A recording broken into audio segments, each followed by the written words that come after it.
And out of the ashes 7 warriors shall rise, bringers of death. They shall wreak vengeance upon the earth, until shadow is driven into darkness, and only the light remains. The Chronicles of Alpassi, written in the hand of Seer. Chapter 1. Transylvania, A.D. 1331. It was twilight when he made his move. The moment day folded into dusk, the space between light and shadow. He'd watched her all day, marked her progress through the marketplace between stalls and calling vendors, watched her and the little one go about their business, never knowing he sifted like a phantom in their wake. A hunter tracking his prey.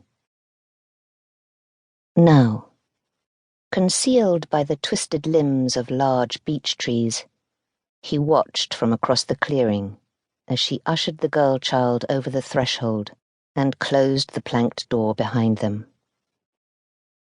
His gaze centered on the tiny stone cottage. Xavian Ramir absorbed every detail. The thinning thatched roof, the crumbling chimney, the missing mortar between the stones, and the aging wheelbarrow beside the small garden. Then scanned the shadowed forest beyond as he'd been trained to do. Study the angles, flesh out the target, define the variables. Old habits died hard.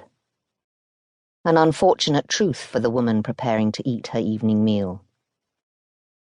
He smelled the stew. Rabbit, most likely.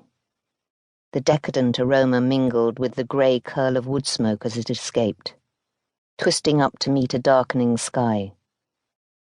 His stomach growled.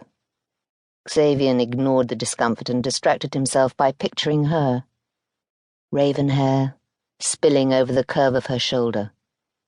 She stirred the pot, hazel eyes intent on its thickening contents. Aye, he'd been close enough to see them, memorized their shape, the exotic up-tilted outer corners framed by dark brown lashes. He saw the supple curve of her cheek, the lushness of her lips, and imagined them wrapped around something other than the wooden spoon she no doubt used to taste the gravy. The muscles roping his lower abdomen tightened. Aye, she was a tidy little bundle.